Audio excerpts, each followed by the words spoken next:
एक कहानी में था एक बड़ा सा जंगल।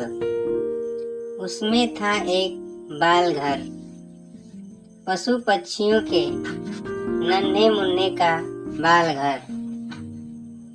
भालू उसमें नाच दिखाता था तो लोमड़ी चित्र बनाना, कोयल मीठी कलरव सिखाती थी तो चीता गीत सुनाना। बाल घर में एक तोता भी था, यानी अपने तोतू भाई। तोतू भाई एक छुटकी सी साइकिल चलाते, बच्चे देखते और खुश होकर ताली बजाते, फिर उनसे साइकिल चलाना भी सीखते। एक दिन तोतू भाई की साइकिल चल रही थी, चारों तरफ से तालियां बज रही थी। अचानक साइकिल रुकी। तोतू भाई ने तालियां बजाते बच्चों को सलामी दी। साइकिल से उतरे, मगर यह क्या हुआ? उनका पैर बहुत नुकीले कांटे पर पड़ गया। चोट गहरी लगी। हमेशा के लिए अब वे एक ही पैर पर उछल उछल कर चलते थे। अपनी छुटकी सी साइकिल नहीं चला सकते थे। सब सोचते, अब तोतू भाई क्या करेंगे? इस पर तोतू भाई उदास हो जाते थे, बहुत उदास।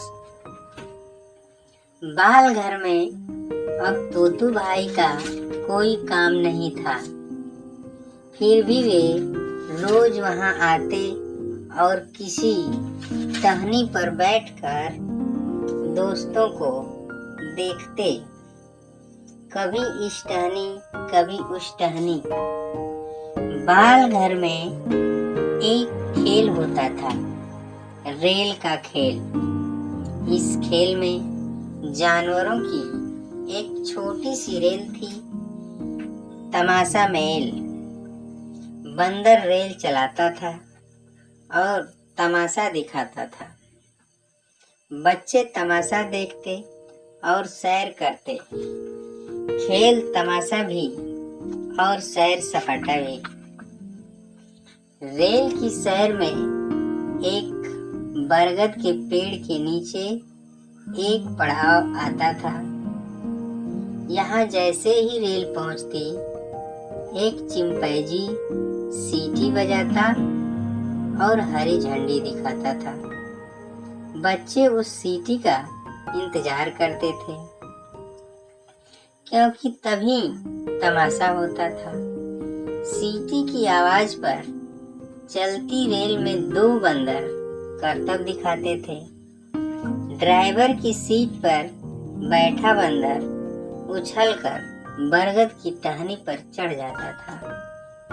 उस टहनी पर पहले से ही दूसरा बंदर इंतजार में बैठा होता था। वह कूदकर ड्राइवर की सीट पर आ बैठता था। फिर वही बंदर ड्राइवर बन जाता था।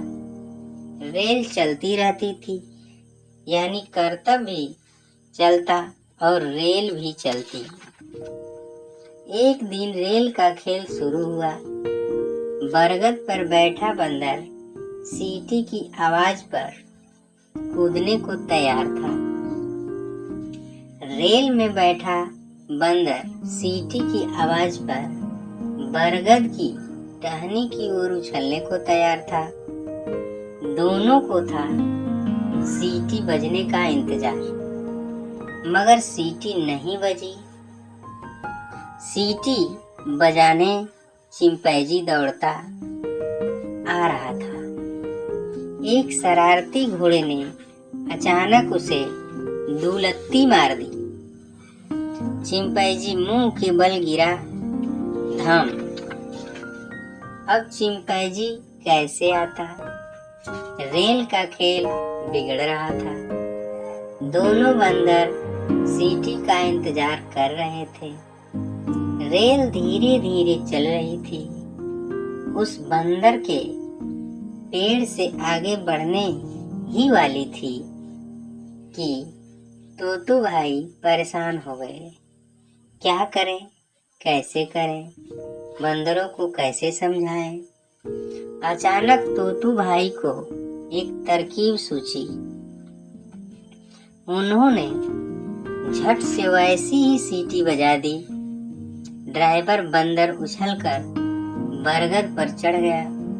बरगद पर बैठा बंदर कूदा और ड्राइवर की सीट पर बैठ गया।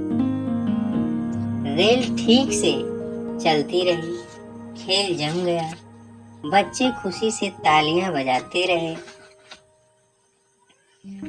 सबने जाना तोतू भाई बहुत कुछ कर सकते हैं, खेल को बिगड़ने से बचा भी सकते हैं। बाल घर के सब पशु पक्षी बहुत खुश हुए। तोतू भाई को बाल घर में वापस ले लिया।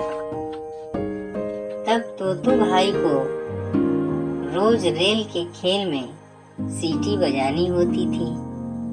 दोनों बंदर तोतू भाई की सीटी पर ही खेल शुरू करते थे। उन्हीं की सीटी सुनकर चिंपैंजी भी हरी झंडी दिखाता था। वाह तोतू भाई वाह।